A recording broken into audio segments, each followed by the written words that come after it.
So the other day, I'm on Instagram, just scrolling around, and I see this.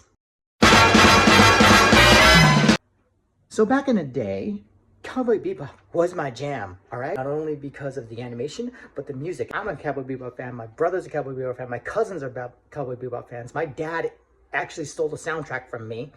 Yes, I had the soundtrack, my dad stole it. Now, I know this is something Blizzard's done before with One Punch Man, and they did the Saitama skin for Doomfist, they did the Genos skin for Genji, and there's the Moomin Rider skin, which is the one I got, which was free, and the Kiriko skin.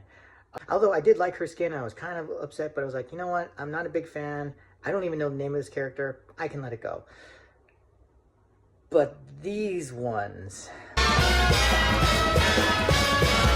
But yes, I'm a huge Cowboy Bebop fan. In fact, check this out. This, I own this. And also that. I made that on a laser cutter. Specifically for this statue, and also for a photo shoot. I made that for this statue, and I made this for this. Yeah, I actually did this. You see, made this sign for this Widowmaker statue. I actually make these things. I can make more of them.